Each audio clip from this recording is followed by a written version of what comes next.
Daerah, kita ambil contoh aja lah, tahun 50-an itu kita mencoba bereksperimen dengan sistem demokrasi liberal, demokrasi parlementer gitu. Itu ideal katanya gitu.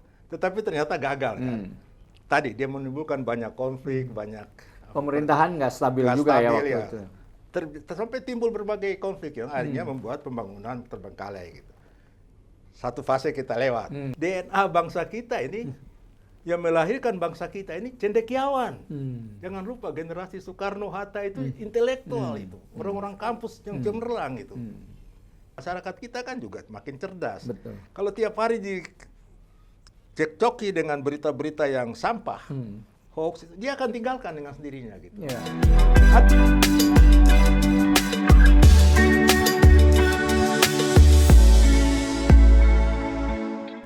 Hai. Jumpa lagi kita dengan Podcast 9. Sebuah podcast yang digagas oleh 9 alumni Fakultas Hukum Universitas Indonesia, mengangkat, membeberkan, menguak, mendiskusikan persoalan-persoalan hukum dan demokrasi serta human interest di sekitarnya ke dalam ruang publik. Podcast 9 bersifat independen namun kritis. Kali ini kita akan membahas mengenai makna Pilpres dan pemilu untuk demokrasi kita. Kira-kira kalau kerennya anatomi peta politik Indonesia dewasa ini dulu dan yang akan datang. Nah, dan sebelumnya tentu saja tegakkan hukum, berikan keadilan. Untuk bincang-bincang kali ini kami telah kedatangan seorang narasumber yang mempunyai latar belakang cocok untuk membicarakan ini, yaitu Manuel Kai Sepo. Apa kabar, Bang? Kabar baik, Bu Wina. Ya. Kabar baik. Mudah-mudahan sehat. Sehat. Terima kasih untuk kehadiran Sama-sama. di sini. Ya. Mungkin banyak orang, terutama yang lebih generasi muda, gitu ya, bertanya-tanya sebelum kita mulai, ya, Bang, ya. Siapa nih Bang Manuel gitu? Bisa dijelaskan sedikit, Bang? Jangan dari saya, dari Abang sendiri gitu. Waduh. Kalau saya udah tahu. Menceritakan tentang diri Iya, sendiri sedikit gitu. aja, Bang. Saya latar belakang saya jurnalis, Iya. peneliti dan jurnalis. Iya, Saya dulu iya. di LP3S, Iya. di Jurnal Prisma juga, kemudian saya di Kompas, Iya. kemudian saya oleh Gus Dur Iya. diminta membantu beliau di kabinet, Iya. lanjut ke Ibu Mega sebagai menteri 2 periode itu, Iya. kemudian sebentar di DPR, Iya. sekarang orang bebas lah. Orang biasa. Nah, nama Kai Sepo itu dari mana tuh, Bang? Marga itu. Marga ya, marga di daerah Papua, Papua, ya, Papua ya. Jadi Bang Manuel ini asli dari Papua ya, boleh dibilang demikian. Menarik juga nih pandangan-pandangan orang Papua nanti bisa kita lihat, walaupun juga tidak tentu juga merepresentatifkan Indonesia gitu ya, Bang ya. Baik. Nah, Bang, ini kan kita baru selesai pemilu ya, Pilpres gitu ya. Dan dalam beberapa kali terakhir pemilu Pilpres kalau kita lihat itu tidak ada satu tetes darah pun loh, Bang, yang jatuh. Kecuali orang-orang petugas KPPS-nya yang sakit meninggal ya, tapi bukan karena bentrok, bukan karena pertikaian. Artinya berlangsung dengan damai. Nah, ini maknanya apa nih buat demokrasi kita, Bang? Iya. Ya, ini saya kira pertanyaan menarik ini, Bung Wina ya. Jadi kita lihat momentum Pilpres ini Pilpres yang kalau tidak salah saya yang kelima dalam era reformasi ini. Kan kita mulai Pilpres langsung ya. Mulai tahun 2004 yang pertama, 2009, 2014, 2019 dan ini yang kelima gitu. Dan dalam era 25 tahun reformasi gitu. Jadi menarik kita memakai momentum Pilpres ini dan pemilu ini untuk melihat sebenarnya bagaimana perjalanan demokrasi kita gitu kan. Kalau kita bicara demokrasi, kita bicara tadi peta politik itu. Seharusnya itu pembicaraan kita itu kita mulai dengan mengacu pada referensi dasar kita itu. Referensi dasar kita tidak bisa lain. Kita harus kembali ke konstitusi. Gitu. Undang-Undang Dasar 45 ya. Pancasila gitu ya. Karena itulah start ide start ide negara kita, Rex ide kita itu dari sana gitu. Di konstitusi kita itu para founding fathers itu sudah merumuskan demokrasi seperti apa yang ingin kita bangun, demokrasi yang berbasis negara hukum yang seperti apa yang kita bangun, negara hukum Pancasila. Itu Rex idenya seperti itu gitu. Start idenya itu negara demokrasi Pancasila gitu ya. Jadi start ide maupun Rex ide kita itu basisnya di sana gitu. Nah, bagaimana implementasinya itu yang jadi soal kan. Kalau norma dasarnya sudah kita sepakati konsensus bersama. Sama lah semua ya, norma sama dasarnya, itu. idenya, norma-norma hukumnya yang sama ya, idealnya Pak. Begitu ya. Nah, kira-kira idealnya itu kan kita ingin membangun negara demokrasi berbasis hukum. Iya. Konstitusional constitutional democratic state gitu ya. Nah, itu idealnya gitu. Jadi negara demokrasi berbasis hukum, ada demokrasi, ada nomokrasi gitu. Nah, problemnya itu bagaimana implementasinya kan. Nah, ini implementasinya ini sangat tergantung dari rezim yang berkuasa gitu. Kalau dilihat dari taruhlah setelah era demokrasi nih, Abang ngelihatnya gimana, Bang? Jadi gini, coba kita flashback dikit Iya. Jadi tadi nilai dasar udah kita sepakati gitu. Iya. Nah, ini implementasinya sangat tergantung pada rezim. Pada era, kita ambil contoh aja lah, tahun 50-an itu kita mencoba bereksperimen dengan sistem demokrasi liberal, demokrasi parlementer gitu. Itu ideal katanya gitu. Tetapi ternyata gagal kan. Tadi dia menimbulkan banyak konflik, banyak pemerintahan nggak stabil juga ya waktu itu. Sampai timbul berbagai konflik yang akhirnya membuat pembangunan terbengkalai gitu. Satu fase kita lewat, kita sudah belajar dari situ gitu. Artinya parlementer kita anggap tidak cocok buat negara Indonesia. Gagal gitu. Gagal ya. Nah, kita masuk ke era kedua ketika tahun 59 Bung Karno bilang dengan dekret Presiden 5 Juli kita masuk demokrasi terpimpin gitu. Yang terjadi di sana demokrasi satu orang gitu kan. Ada semi otoriter gitu. Semua kekuasaan terpusat di presiden. Semi otoriter atau udah otoriter benar? Benar ya. Tapi terpusat di presiden kan. Nah, kita masuk Orde Baru tahun 66. 65 66 itu. Kan semboyannya kembali ke Undang-Undang Dasar 45 secara murni dan konsekuen. Katanya. Ternyata juga tidak kan. 30 tahun Orde Baru itu kan suatu pemerintahan yang sangat represif. Namanya saja keren, demokrasi Pancasila gitu. Prakteknya kan sangat represif gitu. Walaupun dari segi pembangunan ekonomi dia berhasil gitu. Itu sebabnya banyak pakar politik menyebut Orde Baru itu developmentalist repressive regime. Kalau pakai istilahnya Herbert Fate ya. Ekonominya relatif berhasil, tetapi dia mengorbankan kebebasan, dia mengorbankan demokrasi gitu. Itu 30 tahun kita alami gitu. Nah, nanti reformasi tahun 98 sebenarnya inilah titik balik itu sebenarnya. Kita semua berharap melalui momentum reformasi tahun 98-99 itu kita kembali tadi ke cita negara yang sebenarnya gitu. Rex ide dan maupun start ide yang bersumber pada Pancasila maupun konstitusi. Itu yang idealnya gitu. Dan itu harapan luar biasa besar tahun 98 itu ya kita semua sama-sama sambut dengan gembira itu yang namanya reformasi gitu kan. Melalui reformasi itulah dengan 4 kali amandemen konstitusi kita ubah semua itu. Kita ingin kembali mewujudkan demokrasi yang benar. Artinya kita dengan reformasi itu, Bang, kan kalau orde lama ini kan katakanlah semi otoriter sehingga pembangunan juga hampir nggak jalan. Sebaliknya orde baru pembangunan berjalan baik tapi juga lebih representatif represif ya. Ekonominya tumbuh ya. Nah, ketika reformasi ini ingin diubah total ya, menjadi demokrasi, ekonominya jalan baik gitu ya, Bang ya. Kira seperti itu. Kita ingin semua yang belajar dari pengalaman yang di masa lalu ini ya. Pengalaman negatif di era demokrasi parlementer, demokrasi terpimpin maupun demokrasi yang era represifnya orde baru itu. Belajar dari tiga model yang pernah ada itu.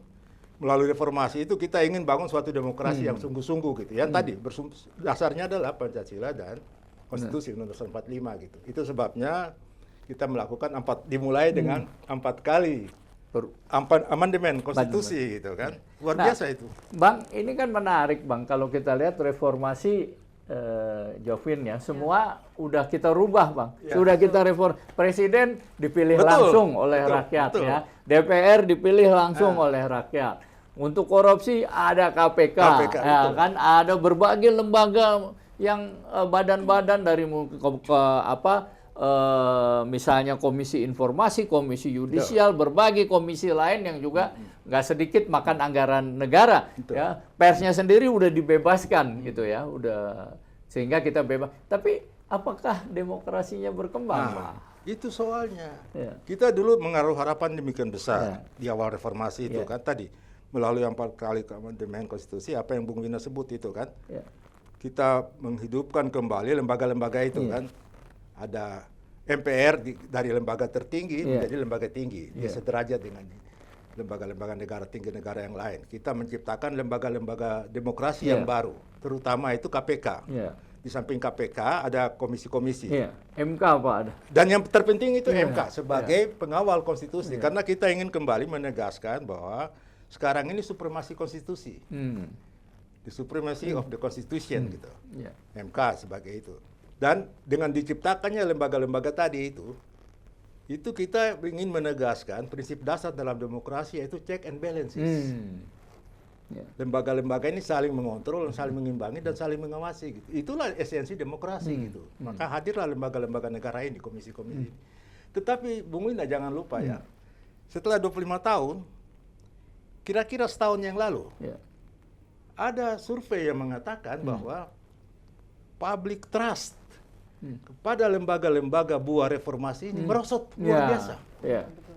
Kepada KPK merosot, kepolisian merosot, DPR merosot, trust publik kepada lembaga-lembaga. MK, even MK. Kita tahu, KPK aja kita ambil contoh. Ketika sempat menduduki ranking paling bawah Pak di penegak-penegak hukum KPK. Padahal kan untuk supervisi itu. Bayangkan itu. Sejak itu kan dia dilemahkan gitu. Dan trust publik itu luar biasa. Itu hasil survei loh. Jadi artinya apa? Ada sesuatu yang salah gitu. Nah, apa tuh Bang yang salah tuh kira-kira? Tergantung tadi hukum berjalan kalau ada rejim politik yang mendukung gitu. Jadi tadi kan idealnya kita membuat lembaga-lembaga ini dalam kerangka tadi check and balances. Itu sebagai esensi demokrasi gitu. Sekarang saya kira check and balances tidak berjalan. Lembaga-lembaga ini akhirnya terkooptasi, dilemahkan dan menjadi bagian dari. Oleh siapa Bang dilemahkan? Ya kalau kekuasaan. Oke. Itu tadi kalau saya sebut bukunya Thomas Power dan Eva Warburton itu ya, dia menyebut demokrasi Indonesia itu sejak 2004, sejak reformasi itu bukannya maju malah stagnan. 10 tahun pertama stagnan, 10 tahun kedua malah mundur gitu. Indikatornya itu hampir semua lembaga menyebut. Saya lupa lembaga apa itu. Freedom House. Freedom House. Ya. Data-datanya itu jelas. Kita mundur itu. Tadi lembaga-lembaga institusi hukum yang lahir sebagai buah reformasi ini tidak bekerja maksimal. KPK tidak bekerja maksimal. Sekarang KPK itu bagian dari rumpun kekuasaan. Kan sayang betul. Padahal lembaga-lembaga ini harusnya diperkuat tadi karena kita ingin mengembalikan negara ini sebagai negara hukum. Waktu amandemen konstitusi kan dulu penjelasan bahwa kita adalah Rechtsstaat. Itu ada di bagian penjelasan konstitusi. Dengan amandemen dari penjelasan dipindahkan ke batang tubuh gitu. Bahwa kita bukan Makstat tapi kita Rechtsstaat. Kita rule of law, gitu. Bukan rule by law. Rule of law gitu. Yang terjadi kemudian tidak seperti itu. Itu sebabnya ada pengamat. Bang, sebelum dilanjutkan, Abang tadi bilang rule of law, ya, bukan rule by law. Itu apa bedanya tuh? Rule of law kita tunduk kepada hukum. Kalau rule by law, hukum ini dikendalikan. Atau itu bahasa lain dari istilahnya apa? Saya kira Bung Wina punya bidang itu. Sekarang kan para pengamat sebut kita sudah masuk dalam satu era yang disebut autokratik legalisme. Jadi hukum didesain bukan untuk hukum itu sendiri, tapi untuk kepentingan yang mendesain hukum itu gitu. Kita merombak aturan yang ada, kita membuat aturan baru semata-mata untuk. Jadi itu rekayasa gitu. Itu yang namanya legal autokratik legalisme itu. Nah, itu yang kita alami saat ini gitu. Gitu. Itu kan udah panjang tuh reformasi. Kok bisa gitu loh masing-masing rezim tuh mempengaruhi intervensi kepada sistem-sistem ini? Itu selalu begitu. Kalau kita baca disertasinya Pak Mahfud misalnya ya. Kan dia bilang begini, hukum itu kan secara sinis orang sering menyebut hukum itu produk politik. Gitu. Ya. Kalau teknis di legislasi, ya itu pasti. Di DPR itu undang-undang itu produk legislasi itu berarti produk politik. Ya. Produk politik itu adalah bargaining tawar-menawar. Ya. Gitu. Ya. Tetapi secara keseluruhan, rejim-rejim itu otoriter atau tidak otoriter, dia patuh kepada hukum atau tidak, sangat tergantung rejim politiknya. Gitu. Dan yang sangat bukan disayangkan, kita agak prihatin bahwa ada penilaian semacam itu bahwa dalam 10 tahun terakhir ini rejim politik kita mengendalikan hukum. Yang tadi itu, dalam 10 tahun atau sejak reformasi, Bang? Sejak kalau kita ikuti bukunya Thomas Power dan Eva Warburg itu sejak reformasi, dia sebut 10 tahun pertama stagnan, 10 tahun kedua mundur. Oh gitu ya. Nah, jadi apa gunanya dong reformasi ini, Bang? di situ kita persoalkan bahwa dengan reformasi ini dalam hal batas tertentu bisa kita katakan gagal. Banyak cita-cita awal yang begitu mulia, begitu besar, yang begitu banyak harapan ditaruh di sana gitu. Namanya reformasi. Iya. Kita ingin mereform semua gitu. Iya. Sekarang kok enggak juga gitu. Iya. Jadi saya kira ini dalam konteks demokrasi ini persoalan besar ke depan. Oh, gitu ya. Jadi percuma dong, ya bukan percuma lah ya. Reformasi itu gagal tidak mencapai seperti yang ekspektasi kita ya. Awal ya. Ya, begitu. Kalau di awal sebetulnya bagus, Bung Ida ya, Pak. Bayangkan, kita bisa amandemen 4 kali konstitusi. Kita merubah MPR itu dari pemegang kedaulatan rakyat, dia hanya sekarang lembaga tinggi negara gitu. Kita menciptakan lembaga-lembaga begitu besar hal-hal yang bagus yang kita lakukan pada awal. Tapi kemudian tidak berjalan gitu. Nah, kenapa pemerintah kok bisa melakukan itu? Kadang kan udah ada kontrolnya, udah macam-macam. Tadi kan saya bilang itu kan, jadi begitu berjalan, ini dinamis sekali gitu. Dulu dengan reformasi itu kita ingin menciptakan tadi demokrasi yang baik sehingga ada check and balance. Kenapa MPR diubah statusnya dari lembaga tertinggi menjadi lembaga tinggi negara supaya mereka ini setara gitu. Lembaga-lembaga ini. Karena di pengalaman masa lalu MPR itu bisa juga menjadi bertindak menyimpang di luar konstitusi gitu. Dia bisa menetapkan presiden seumur hidup, dia bisa memberhentikan presiden. Sekarang setara itu dan saling mengontrol. Ya itu esensi demokrasi kan, saling mengontrol gitu. Di luar daripada lembaga-lembaga negara baik yang lembaga resmi yang utama maupun yang auxiliary body ya, kayak komisi-komisi itu. Kan di luar juga demokrasi itu mensyaratkan ada civil society yang kuat.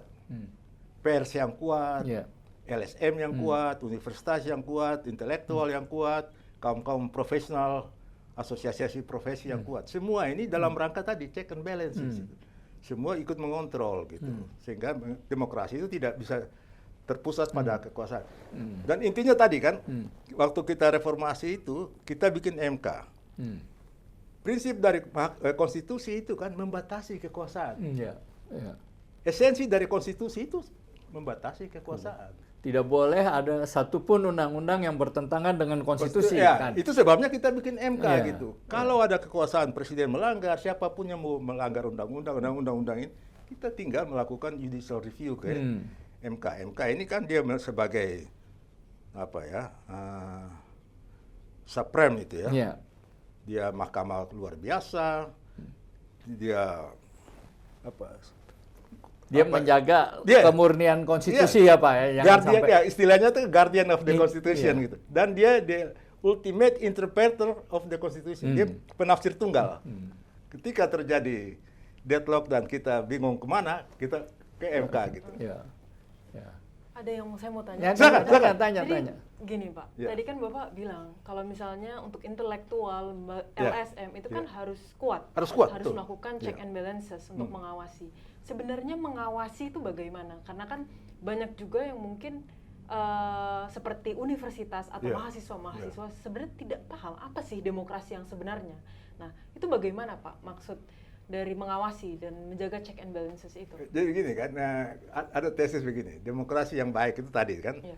ada check and balances itu di antara lembaga-lembaga negara gitu. Mereka saling mengimbangi. Itu kita mengenal asas trias politika itu kan, eksekutif, legislatif, dan yudikatif. Ini saling mengimbang. Tetapi itu tidak cukup kalau tidak didukung oleh civil society yang kuat. Civil society ini prasyarat demokrasi gitu. Dan civil society yang kuat itu pers yang bebas, universitas yang bebas, yang kritis, kelompok-kelompok LSM di masyarakat, berbagai kekuatan, asosiasi bisnis, semua ini yang disebut interest group ini, itu harus hidup. Itu persyarat demokrasi gitu. Tidak cukup hanya komisi-komisi ini. Nah, kalau sekarang nih komisi-komisi ini lemah, tadi kita sebut hasil penelitian beberapa lembaga riset menunjukkan setelah 25 tahun lembaga-lembaga penegak hukum ini malah merosot itu kepercayaan publik itu, polisi, Polri, DPR, even di dunia penegak hukum, pengacara dan pengadilan, trust itu makin berkurang gitu. Maka yang diharapkan bisa mengontrol dari sisi lain adalah di publik ini, dan publik ini itu representasi masyarakat itu ada di mereka gitu. Ini disebut civil society ini ya. Itu pers yang bebas, universitas terutama, universitas dalam pengertian termasuk mahasiswa gitu. Itu kan moral force yang bisa ikut memberi tekanan sehingga mengontrol jalannya pemerintah jangan sampai menyimpang gitu. Itu sebabnya juga ada MK gitu. MK harus MK yang kuat. Itu sebabnya MK juga dulu didesain itu kan, mengapa disebut di situ 9 orang itu bukan saja dia orang yang ahli hukum, tetapi diberi status negarawan. Itu luar biasa itu ketika awal reformasi kita mendesain MK itu. Karena tugasnya itu gitu. Semua ini kita dalam rangka mengembangkan demokrasi yang baik, demokrasi yang sudah diamanatkan oleh konstitusi kita, oleh para founding fathers kita di konstitusi. Jadi saya kira dalam konteks itu Mbak, kita harus dorong. Yang terjadi memang, saya harus akui, mungkin saya keliru. Tetapi civil society sekarang malah melemah. Betul sekali. Pers melemah, dunia kampus melemah. Kemarin beberapa kita lihat para guru besar memberikan pendapatnya, langsung di counter. Iya, betul. Anda nggak boleh, Anda itu harus ngajar di kelas. Ya nggak bisa. Tugas Bilang ilmuwan itu ikut-ikut politik seperti itu ya. Bukan menara gading bukan ya? menara gading. Kita cendekiawan kita itu dari awal DNA bangsa kita ini yang melahirkan bangsa kita ini cendekiawan. Jangan lupa generasi Soekarno, Hatta itu intelektual itu, orang-orang kampus yang cemerlang itu. Jadi DNA kita ini dari awal DNA cendekiawan. Iya. Jadi itu dari awal sudah memang dari sononya sejarahnya sudah begitu gitu. Kenapa sekarang mereka harus dikerdilkan gitu? Justru harus dia tugas dia itu mengontrol gitu. Tadi mahasiswa, adik-adik mahasiswa, itu fungsi mereka seperti itu. Tanpa dia itu nanti. Jadi akhirnya kalau civil society melemah, lembaga-lembaga ini yang lain tadi disebut trust public juga turun. Lalu ya kita kembali ke kekuasaan yang otoriter. Padahal kekuasaan ini harus dibatasi. Itu inti dari reformasi. Kenapa kita bikin MK itu? Jadi tidak boleh ada kekuasaan manapun menjadi kekuasaan absolut. Iya nggak boleh. Itu inti dari negara demokrasi gitu. Yang memakai prinsip supremasi konstitusi gitu. Ya. Kalau nggak yang terkenal itu kan power trend to corrupt. Power trend, Lord Action. Acton. Power tend to corrupt, absolutely power, corrupt absolutely. Iya. Jadi tetap harus Ya, saya kira itu justru kita harus prihatin kalau tadi yang dikatakan tadi mahasiswa berkurang, takut bergerak, dosen-dosen takut. Dan cilakannya lagi misalnya orang-orang di kampus yang harusnya menjadi cendekiawan organik ya. dia tidak saja sekedar ilmuwan di kampus, tapi juga punya concern kepada masalah-masalah masyarakat. Kalau mereka diam semua itu, siapa yang mengontrol gitu? Ya. Nah, Bang, kan ini banyak yang menjuluki Indonesia negara cacat demokrasi katanya ya. Itu, betul. Apakah betul itu yang ingin saya tanya? Kalau kita pakai indikator-indikator yang tadi saya sebut ya di buku-buku itu maupun beberapa hasil penelitian, terjadi seperti itu yang disebut demokrasi cacat itu. Di mana Bang letak kecacatannya itu? Itu tadi di politik dalam 10 tahun terakhir itu. Ya. Mungkin contoh paling gampang lagi kita lihat ya. DPR itu kan tugasnya salah satu itu mengontrol pemerintah gitu. Dia harus ada komponen kritis di sana gitu. Kalau DPR tidak kritis, untuk apa DPR? Parlemen yang kritis itu diperlukan gitu. Kalau sekarang DPR-nya kritis nggak Bang? Nah, itu. Ini ada satu kecenderungan yang aneh dalam dunia politik kita itu. Dulu kan ketika kita amandemen konstitusi awal reformasi itu, kita ingin kembali ke sistem presidensial murni. Dalam sistem presidensial murni itu sebenarnya harus ditopang oleh sistem kepartian yang juga sejalan itu, yaitu partai yang tidak banyak, sedikit. Kita terbalik gitu loh. Karena semangat demokrasi yang luar biasa meluap-luap di awal reformasi itu, kita menyatakan kembali ke sistem presidensial murni, tetapi pada saat yang sama kita mengadopsi sistem multipartai. Dua hal yang tidak kompatibel. Yang bertentangan malah ya. Antara sistem presidensial murni dengan sistem multipartai gitu. Tapi oke lah, itu berjalan gitu. Sejauh mereka ini bisa menjalankan fungsi kontrolnya. DPR kan cuma 3, kontrol, anggaran, budget, legislasi gitu. Sebenarnya tugas pokok dia legislasi gitu dan kontrol gitu. Bang, tadi ngomong partai ada yang berpendapat sebenarnya semua direformasi. Tapi yang belum direformasi ini partai, Bang. Persis itu. Itu inti soalnya sebenarnya, Bung Wina. Itu inti soalnya. Begitu kita reformasi, semua lembaga reformasi, lembaga ini sudah direformasi, direform, dilahirkan lembaga. Justru kita lupa mereformasi aktor utama dari demokrasi itu, yaitu partai politik gitu. Kenapa itu sampai terjadi itu, Bang? Nah, apa itu satu kelupaan atau gimana? Bukan keluar. Saya kira ini suatu dinamika di luar kita tidak membayangkan itu. Ini kan sekarang Bang ya, kalau kita lihat partai ya, sebenarnya kan mereka yang berkuasa. Iya, betul. Dulu ada dosen kita kan Pak Ismail Suni bilang pergeseran kekuasaan dari eksekutif ke legislatif ya. Coba yang membuat anggaran mereka yang menentukan ya. Semua lembaga-lembaga yang harus melalui fit and proper dari mereka ya kan. Hakim MK. Semua hakim-hakim ya kan. Sehingga tidak ada yang tidak lewat DPR. Bahkan yang sebenarnya tugas eksekutif seperti Kapolri itu kan sebenarnya eksekutif, walaupun harus cuman melalui fit and proper ya. Semuanya lah di DPR.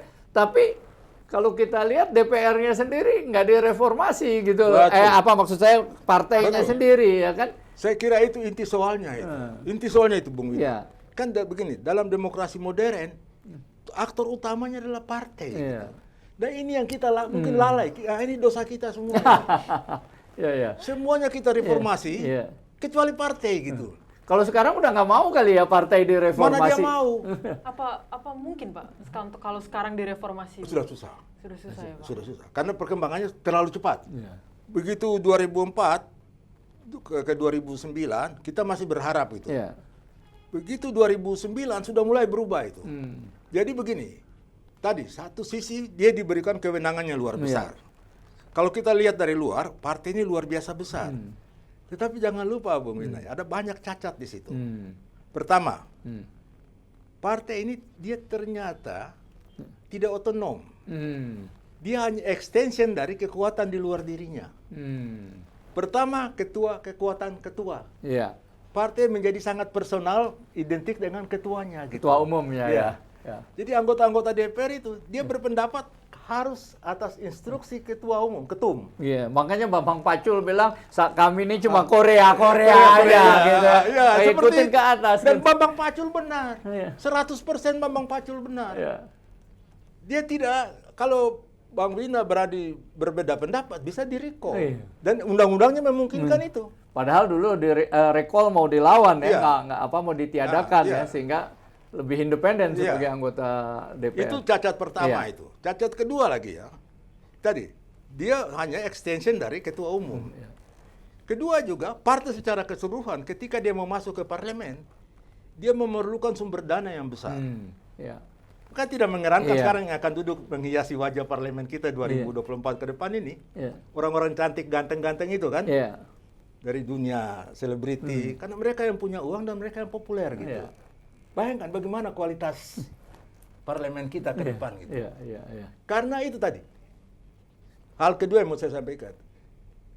Partai karena berbondong-bondong ingin mendudukan wakilnya di DPR, karena memang syarat threshold-nya besar, 4%, Iya. maka dia tidak lagi memerlukan, bukan syarat kader partai yang harus duduk di sana, tapi siapa yang bisa datang dan dijamin bisa tembus ke Senayan. Iya, gitu. betul. Iya. Jadi ini akan kedua kelihatan di situ. Si caleg-caleg ini pun berhadapan dengan masalah uang, masalah pendanaan. Iya. Luar biasa biaya politik yang kita butuh sekarang untuk menjadi DPR. Dan apa karena itu gitu loh, mereka ya terpaksa ngijon pinjam dari Iya. orang, kemudian dikendalikan. Nah itu intinya yang konsekuensi berikutnya itu. Karena biaya politik yang besar, akhirnya partai itu terperangkap apa yang disebut dia masuk dalam jaringan oligarki gitu. Terjadi fenomena yang disebut kartelisasi partai politik. Dia ketergantungan sumber daya kepada siapa yang mengendalikan, sehingga ada kekuatan di luar yang mengendalikan partai. Tapi kalau hal itu, Bang Wina dan Dek ya, saya kira itu bukan hanya khas Indonesia gitu. Kalau kita lihat di Eropa, 10 tahun yang lalu itu sudah diamati gejala yang disebut, fenomena yang disebut post-parliamentary politics. Yaitu ketika partai-partai ini pun disadari dia hanya extension dari kekuatan-kekuatan besar di luar dirinya gitu. Jadi seorang anggota parlemen bicara keras tentang RUU misalnya, RUU kesehatan misalnya. Orang akhirnya tahu si anggota parlemen ini hanya extension dari perusahaan-perusahaan farmasi besar di belakang ini. Iya. Iya. Dia hanya perpanjangan tangan dari perusahaan farmasi yang ingin mengatur bil tentang undang-undang tentang kesehatan Iya. gitu. Katanya Bang, kalau di Indonesia semakin anggota parlemen DPR semakin keras, maka tarif semakin tinggi. Itu artinya benar nggak, Bang? Saya nggak tahu. Ya. Tetapi kira-kira seperti itu, Iya, bahwa iya. akhirnya dia juga jadi extension dari kekuatan di luar Iya. diri. Selain dari Iya. ketumnya, Iya. juga kekuatan dulu. Ada yang disebut itu fenomena. Ada penelitiannya. itu. Iya. Iya. Kartelisasi partai politik gitu. Diijon dulu gitu. Ini kan bayangkan, ini kan cacat juga, Iya, cacat demokrasi. Padahal dia kan aktor utama dalam Iya. demokrasi. Sehingga begitu, saya sepakat itu. Persoalan besar kita ke depan dalam konteks demokratisasi itu bagaimana reformasi partai politik itu sendiri, bagaimana caranya gitu. Nah gimana tuh Bang? Bisa nggak Bang sekarang? Banyak teman-teman, misalnya para peneliti dari kampus maupun dari BRIN misalnya, tanya, oh kita mulai dengan merevisi undang-undang parpol. Wah, saya nggak terlalu percaya itu. Parpol kan selama ini dia membuat undang-undang sendiri, Iya, buat dirinya iya. sendiri. Ya, di Nggak situ. mungkin dia Nggak, bikin iya. undang-undang yang merugikan diri dia Itu kan? dia. Ya kan? Semau-mau dia Cuma aja. maunya dia aja. Bagaimana kita mengharapkan dia melakukan Iya, revisi? Iya. Nggak Parpol, mungkin iya. rasanya kan. Iya. Dia punya, makan dia perbesar lagi tuh kewenangannya tuh. Contohnya lagi itu menarik ini yang Iya. Bung Wina sebut. Hakim MK ini kan kita tahu 9 dewa ini kan 3 dari DPR, 3 Iya. dari Mahkamah Agung, 3 dari Presiden. Iya. Ketika ada hakim MK yang membatalkan undang-undang yang dibuat oleh DPR, mereka marah kan? Iya. Ditarik dia. Iya. Diganti ya. Iya, hakim MK yang Iya. luar biasa. Iya, iya. Dan dia tidak mau status quo dia ini dikutak-katak lagi gitu. Iya, itu tadi kekuasaan itu nikmat. Ya begitulah. Iya, Ya. iya, iya. Jovin, ada lagi yang mau ditanya? Mungkin ini sih Pak, Iya. kembali lagi tentang demokrasi Iya. mungkin untuk Ya. terakhir juga. Nah, banyak orang yang mungkin bilang ketika ada survei yang mengatakan bahwa demokrasi kita mengalami kemunduran, Kemunduran ya. ada yang bilang, tapi demokrasi itu kan kita diberikan pilihan, misalnya contoh dalam pilpres, kita kan masih bisa memilih Pak. Nah, jadi ya demokrasi kita tidak mundur. Mereka bilang begitu. Nah, yang ingin saya tanyakan itu, apakah demokrasi itu sekedar kita bisa memilih atau tidak? Atau demokrasi lebih luas daripada Oh, itu? lebih luas dari itu. Gitu. Nah, saya kira satu sisi betul. Secara formal, demokrasi itu kita lihat wujud konkretnya itu melalui pemilihan umum. Ya, betul. Melalui pemilihan lah rakyat mengekspresikan pendapat, aspirasi siapa yang dia pilih gitu. Itu formalnya gitu ya. Formalnya. Nah, tetapi kan kita tahu apakah pemilihan umum itu berjalan menurut prinsip free and fair election. Free and fair election itu tidak bisa kita lihat, oh nanti kita hitung-hitung kalau beda pendapat di MK nanti. Kalau curang, bukan di situ. Itu MK itu hanya hitung kalkulator itu nanti. Selisih suara itu yang dihitung-hitung nanti di MK itu.